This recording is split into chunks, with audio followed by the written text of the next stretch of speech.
you and welcome everyone to the daily news analysis of 17th of December 2023। तो आज के important article Hindu newspaper से जो है वन बाय वन देख लेते हैं। School of happiness to take root in Assam, India and Oman in talks to sign an economic partnership agreement, navy deploys plane warship after vessels report hijack in Arabian Sea. Then Modi flags off Viksit Bharat Sankalp Yatra in 5 states. Says focus will be on smaller sites. Optimistic on trade agreement ahead of elections, Swiss Norway ministers.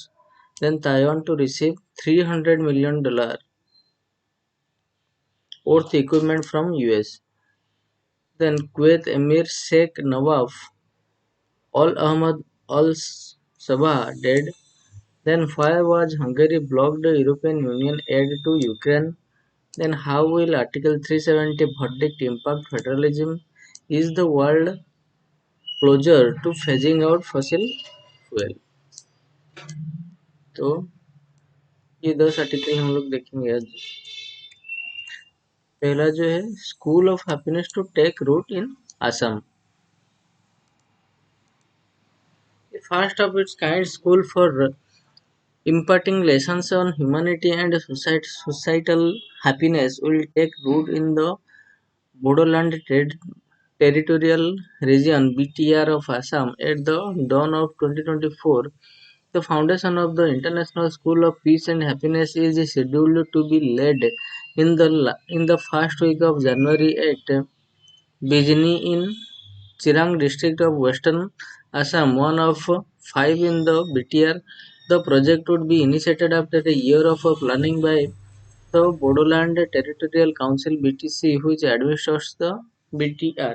Conflicts of the kind Manipur has been experiencing are heart-wrenching for the region. The areas now under BTR went through a similar phase.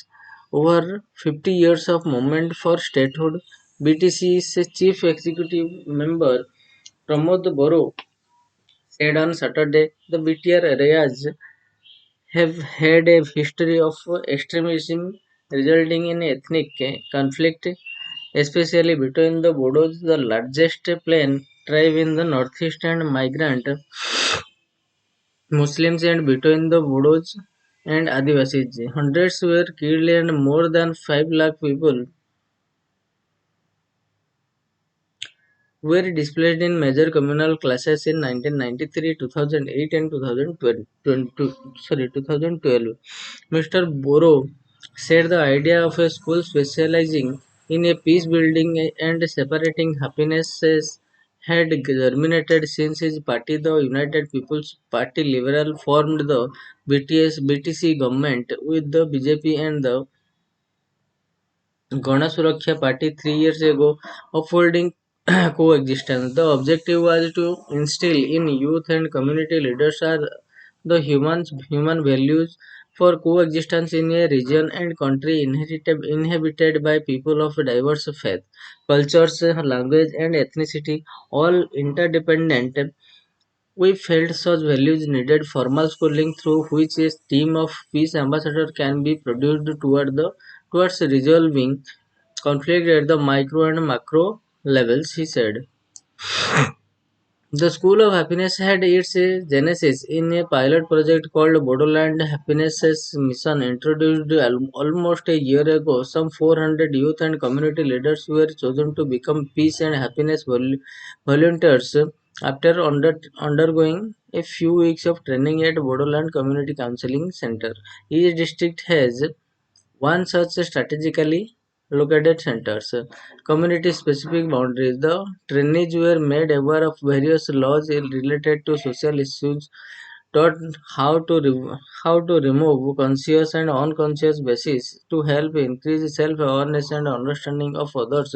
Steps in barefoot counseling and maintaining the right body posture during counseling, and exercises for de-stressing and staying calm in adverse situation. Padmini Brahma, in charge of happiness program, told the Hindu some of the Peace volunteers said the training helped them to look beyond their community specific boundaries. I used to think only about ourselves. I have begun to understand people beyond my family and tribe and how to behave with people different from us. Habila Rabha, president of the Kasia Bari Anchalik All Rabha Women's Council in the Kokrajhar district said, what I have learned is to correct the mistake of the past, apologies, and move on by ensuring such mistakes are never repeated. One cannot cocoon oneself in a connected world. Rathia Vasumatriya said, agreeing that many in BTR and areas beyond carry the scars of conflict. An eye opener. Mizanur Rahman, a youth leader, said the happiness program taught him how to first deal amicably with conflicts at home and then at the social level involving one or more communities. The training was an eye opener. He said Mr. Boro, who timed the announcement of the initial of the happiness school with the completion of 3 years of his BTC comment, said the courses to be taken up at the happiness school would be designed at a later stage.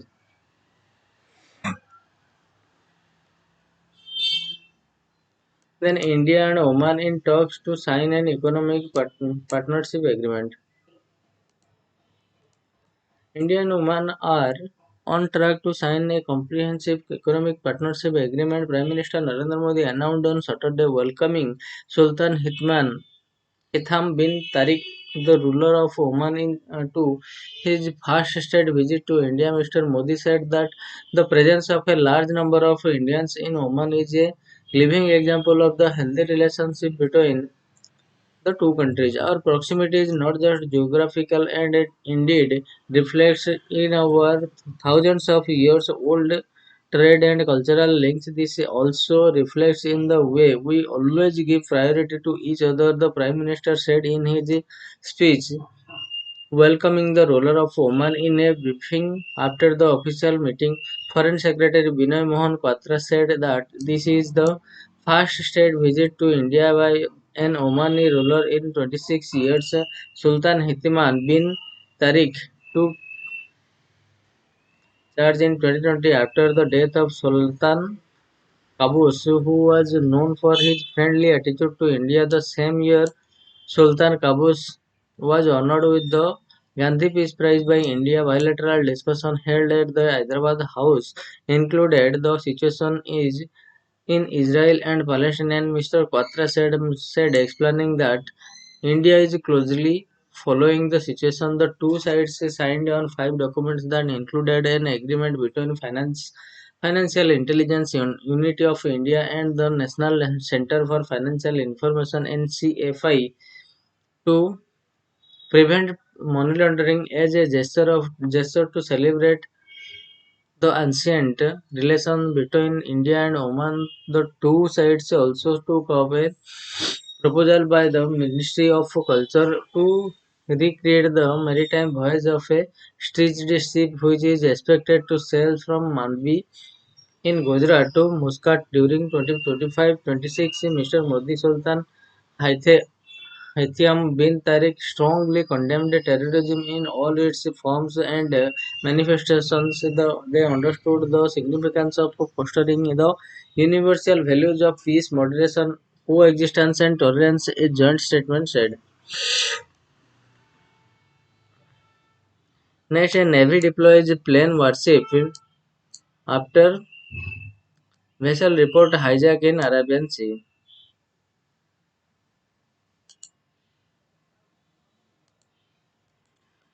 The Navy has just swiftly responded to a call for help following a hijack involving the Malta flagged cargo vessel with 18 crew on board in the Arabian Sea. Officials said on Saturday the Navy swung into action after receiving a Mayday message distress call on the United Kingdom Maritime Trade Operation UKMTO portal on December 14. The vessel MV Rion indicated that six pirates had illegally boarded it. The official said the Navy Maritime Patrol aircraft undertook surveillance missions in the area and warships on an anti-piracy patrol in the Gulf of Aden were deployed to locate and assist MV Ruin. The Navy said its aircraft flew over the hijacked vessels and movement of the vessel is being monitored. It is said the vessel is now heading towards the coast of Somalia, responding swiftly to the developing situation. The Indian Navy diverted its naval maritime patrol aircraft undertaking surveillance in the area and its warship on anti-piracy patrol in the Gulf of Aden to locate and assist MV Ruin. A naval spokesperson said the aircraft overflew the hijacked vessel on the early morning of December 15 and the aircraft has been continuously monitoring movement of the vessels which is now heading towards the coast of Sullivan.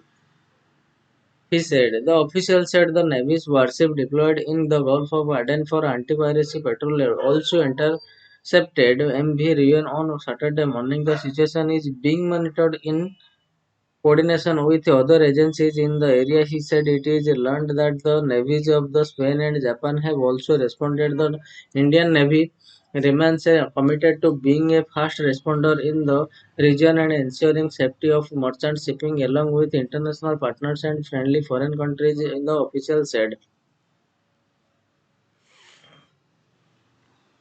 And next, Modi flags of Viksit Bharat Sankalp Yatra in five states says focus will be on smaller cities. Prime Minister Narendra Modi on Saturday said that hundreds of small cities would play a key role in strengthening the grand edifice of a developed India. After interacting with beneficiaries of the Viksit Bharat Sankalp Yatra BBSY via video conferencing, Mr. Modi said the cities had a huge role to play in the determination of a developed India. Whatever deployment took place for a long time after independence, its scope was limited to some big cities of the country, but today we are focusing on the development of Tier 2 and Tier 3 cities in the country, he said. He cited the Amrut mission and Smart City mission to upgrade basic facilities in small cities. These upgrades are directly improving ease of living, ease of travel, and ease of doing business, Mr. Modi said. He flagged off the campaign in Rajasthan, Madhya Pradesh, Chhattisgarh, Telangana, and Mizoram, where it was not initiated in view of assembly election. He has launched the nationwide campaign in Jharkhand on November 15, addressing the gathering. The Prime Minister said, "Mr. Modi ki guarantee vehicles were now reaching all parts of the country and had so far covered thousands of villages and nearly 1500 cities, including smaller cities and towns." The Prime Minister highlighted the assistance provided by the Union government during the COVID-19 pandemic to the dispersal of thousands of crores into the bank accounts of about 20 crore women, ensuring free COVID-19 vaccines, free ration for poor families, and assistance worth lakhs of crores to small businesses. Modi's guarantee begin when expectations from others cease, he said. Mr. Modi said street vendors and hawkers had been connected to the banking system and could now get loan easily under the Swanidhi Yojana, under which over 50 lakh people had so far benefited. On the issues of social security for urban dwellers, the Prime Minister said the Atal Pension Scheme had 6 crore subscribers, ensuring 5,000 monthly pension after the age of 60. Center is committed to saving money for urban families, be it exemption in the income tax or low cost treatment. He said, adding that crores of urban poor had been covered under the Ayushman Bharat scheme and it had helped them save 1 lakh crore rupees on medical expenses.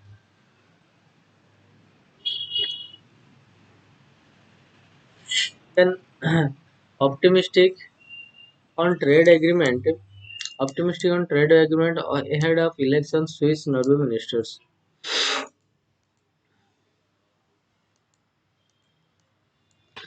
No timeline can be given on the conclusion of talks between India and four Nordic countries of the European Free Trade Association EFTA for a Trade and Economic Partnership Agreement TEPA, said the Trade Minister of Switzerland and Norway during a visit to Delhi.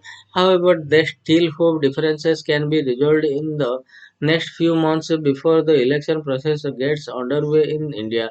Government officials indicated that through the most recent round of talks between trade negotiators from India and the four countries Iceland, Liechtenstein, Norway, and Switzerland saw the process gain momentum. Several issues remain. Briefing journalists about the outcome of talks this week. The Commerce Ministry's official also said that discussion on trade in goods and services, trade and sustainable development SPS, sanitary and phytosanitary measures, trade remedies and associated trade facilitations and rules of origin are still going on. In particular, the ministers who met Commerce Minister Piyush Goyal on Wednesday said that intellectual property rights IPRs or parents and copyright concerns with India were a key bread and butter issue for them. In EFTA, all four countries understand each other when it comes to research and development, and so for us, it's always a key issue. I tell Minister Goyal it is a bread and butter issue for us to secure the best possible in IPRs, said Helen Bulldizer at Artieda, Swiss Director of State Secretary for Economic Affairs SECO, speaking to the Hindu in an interview given jointly with Norwegian Trade Minister Jan Christian Vestre.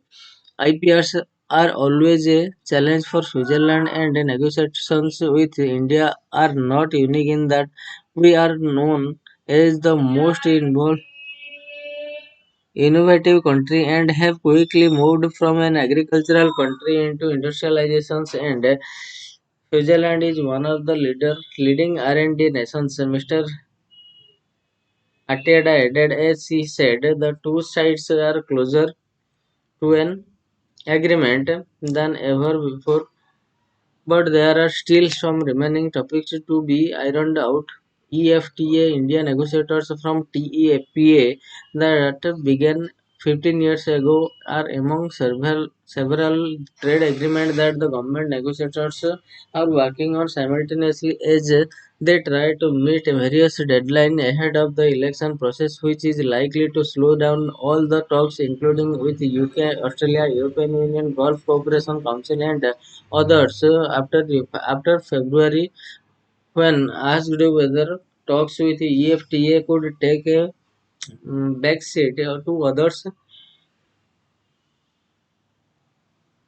especially the UK and Australia, which have both already made several deadlines in the past years, Mr. Vestre said that it was up to the Indian side to decide their priorities. For what we can say is that the negotiating team on the Indian side are extremely hardworking people and extremely talented and skilled in all aspects, and we admire how they work on all the different agreements. He added, Mr. Atrieda said running parallel negotiations with a number of countries is business as usual. The EFTA countries that are not part of the European Union has already completed 30 FTAs and are currently negotiating agreements with the South American group, Mercosur, Thailand, Vietnam,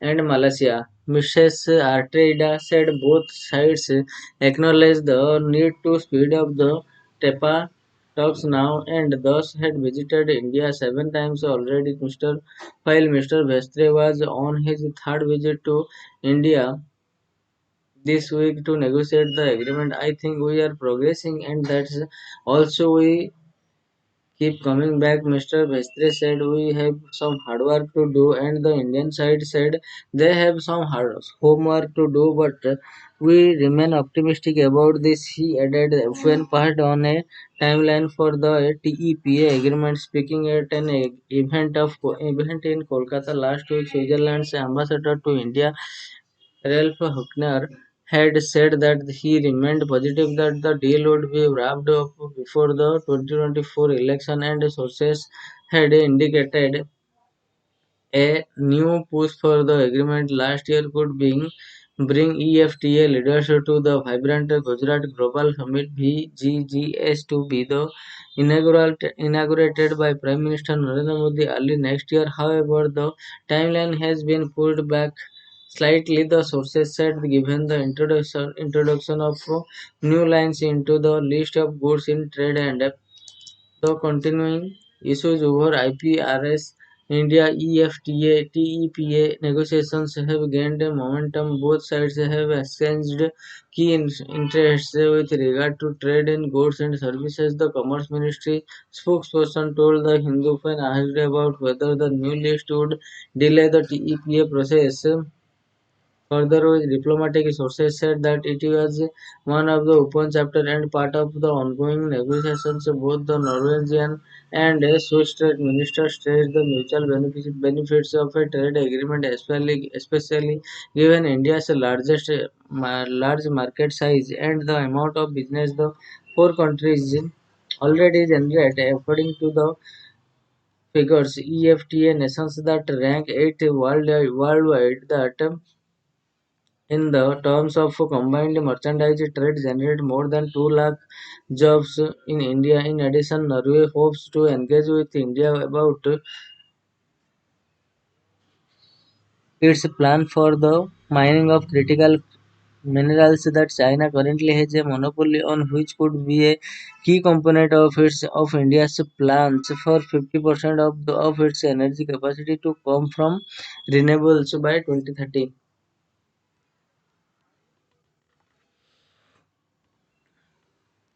Taiwan wants Taiwan to receive $300 million worth of equipment from US.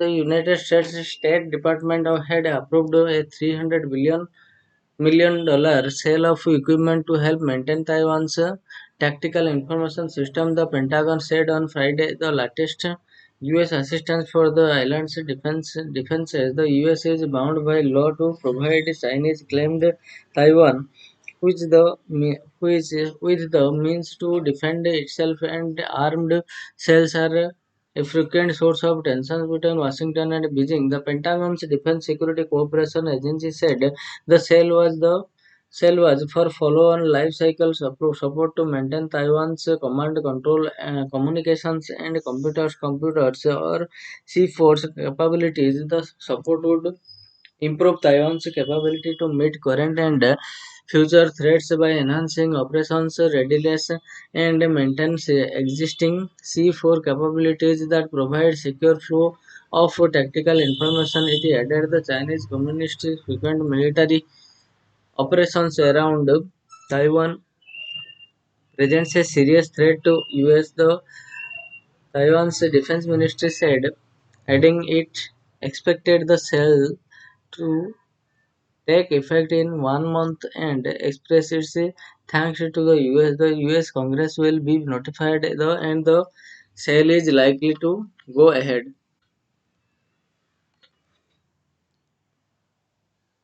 Then Kuwait Emir Sheikh Nawaf Al Ahmad Al Sabah died.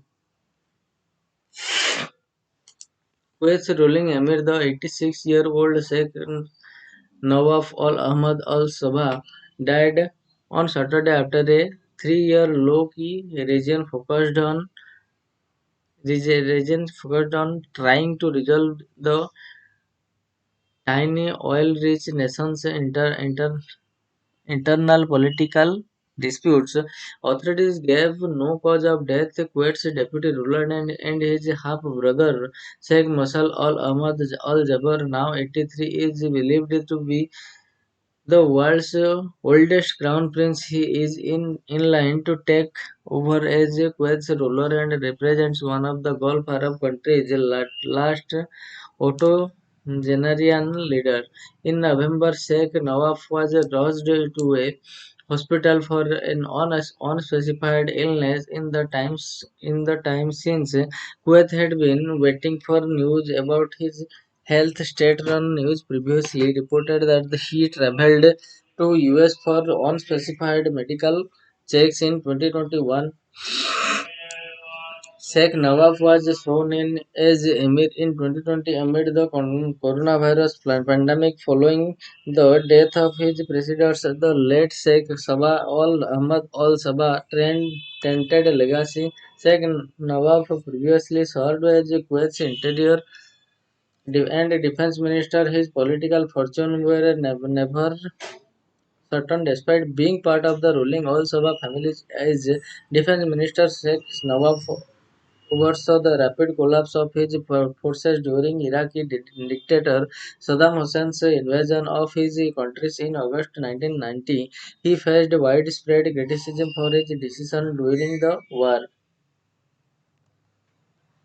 A letter sent to the country's ruler at the time alleged Sheikh Nawaf ordered tank crews not to fire on the approaching Iraqi forces. The reasoning behind the alleged order remains unclear. Iraq's battle hardened forces after a year at the war with Iran easier overwhelmed the country. A US-led multinational all force letter explained the Iraqis from Kuwait. The Al Sabah never published the findings of its investigations into the government's action around the invasion. Domestic issues during his term as Emir, he had been focused on domestic issues as the nation struggled through political disputes including the overhaul of Kuwait's welfare system, which prevent the Sheikhdom of taking on debt that has left it with little in its coffer to play. Bloated public sector salaries despite generating immense wealth from its oil reserves. In 2021, Sheikh Nawaf is issued a long-awaited amnesty decree pardoning and reducing the sentences of nearly 3 dozen Kuwaiti dissidents in a move aimed at defusing a major government standoff. British Prime Minister Rishi Sunak offered his condolences. So this is all for today, and we will meet from tomorrow onwards with new news articles from the Hindu newspaper. So till then, thank you. Keep studying.